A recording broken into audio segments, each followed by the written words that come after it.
Hello, my name is Lilian Mavridara, and you can find my blog and website information just below this video. It's called Surviving Daily Energy Overload, and for specific reasons that you will see as we move along. My intent here is to help you understand how planetary energies affect our health, and I would like to give you some tips that can help you stay healthy and balanced for the most part.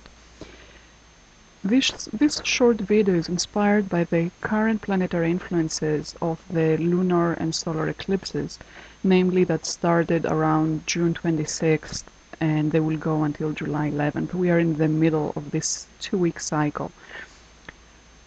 Here I will not be describing the astrology per se. If you're interested in that, I cite some very useful websites of people that I admire and follow quite often on my blog, but I will be talking about the physical changes or emotional changes that you may notice, maybe you already have noticed, and ideas what you can do to help you go about your day in a more balanced way. The average person cannot interpret those energies, and an example of that would be that around full moon, usually there's a lot of careless driving, there are a lot of accidents, there's a lot of irritation and a lot of violence. If you do some, you can do some research, or out of curiosity, you can watch the news. For those of you that watch the news, I don't. You can watch the news around full moon times and see how the crime rates get increased. And, of course, we cannot say that the moon created that. However, it is something that does show up over and over and over again, which makes us think that there is a direct correlation. Also, we know about the tidal waves and the tidal forces, how much they are influenced with the moon. And again, the only thing you can do is to go, if you're close to bodies of water, around the full moon time, you can go out and see what happens. So if the moon has such an influence on especially on the on the waters, there's so much more influence in our bodies as well, since we are made of 75 to 83. Always those percentages vary. Our bodies are made of water. Perhaps you already have seen your body or your system getting influenced around full moon. I know that for me, the last few years, I have harder time to sleep. And especially when the full moon is very bright, I may go for the whole night without sleeping. That's a different conversation. So another example you can see is, especially with kids get very hyper around full moon. Again, there are those incoming energies they don't know how to interpret. If they have an outlet where they are and they can play until they are so exhausted, they will be much better off afterwards. But if they are, let's say, at school and they're just sitting all day, teachers do report that the kids are much more hyper and they have very, very hard time to focus within the class, and becomes pretty challenging for them to handle kids. So what I would like then to say is that the more you work with these energies every month, month in, month out, you start seeing how your body responds to them. And each one of you will have a very different way of responding to those energies. Some of you may become very inspired and have long hours of meditation. Some of you may not be able to do anything. You may find that your mind just goes off in 1,000 directions in a second. Anything is possible. But you learn how your vehicle, how your physical body and emotional and mental bodies, how they respond around those cycles. What I would like to give you is just a few tips that you can start practicing, especially this 2-week period of time, that may help. I always think, I gave the example of the moon and the bodies of water. I always, though, think of these influences as electricity.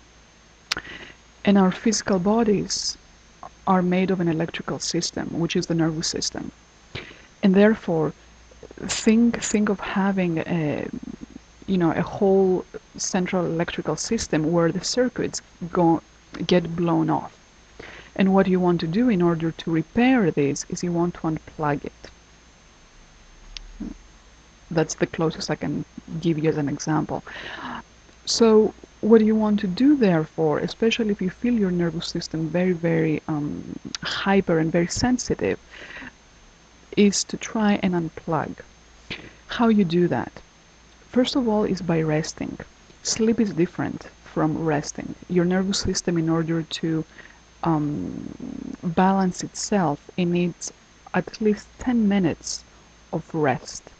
So if you are at home, I call it a power nap. Just lie down on the bed or on the couch, set a timer for 10 minutes, close your eyes. No outside noise, no music, no TV, no news, to your best ability. And just for 10 minutes, try to relax. If you're at work, close the door for 10 minutes and allow your body to rest. Especially, after lunchtime, if you are at work, when you naturally feel very drowsy. If you don't have a door at the office, go to your car and just sit there for 10 minutes. Again, have a timer. All cell phones have timers. You can find a way to work with that. So rest will be one. Drink plenty of fluids. Coffee and sodas will not do it. Plenty of fluids.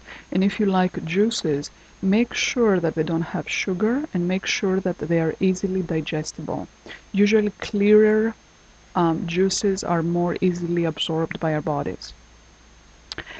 Do something to take out your stress. If you like yoga, if you like swimming, if you like Tai Chi, these are very good and soothing, not only to the nervous system, but they help to take out any energy or stress you have accumulated. Some of you may like walking. Some of you may just want to go out and sing out to the universe for, an hour. Just try to be something expressive so that you take whatever has accumulated, you can take it out. For me personally, yoga works, or walking until I am so tired that I cannot walk anymore. But this will do it for me. Meditate. For those of you that are regular meditators, this can be a very, very powerful time and full of inspiration and insights. So what a wonderful way to take use or apply those incoming energies than to journal. If you're an artist, paint. If you're an author or writer, write. Bring these incoming energies because they're positive. It's just we tend not to know how to work with them. And that's where the problems start and the overloads. So find a way that you can work with them. Be kind. In the beginning of this video, I said that many people, because they cannot interpret those energies, tend to be more irritated, more aggressive, more snappy. Be kind to them. I know they can be irritating back, but let them be. Buy them a beer and just let them chill out, and let that period of time go by. Don't get into arguments. There's no point. When the emotions are so up in the air, there is not a way of communicating back and forth and be accurate and coming forth from your authentic, from your heart. So just be kind. And especially those drivers that may cut you off when you're driving in the freeway, let them be. So what I would like to ask you is to experiment with these tips, see how they are for you, and give some feedback, because your feedback can help somebody else as well, and that's how we help each other.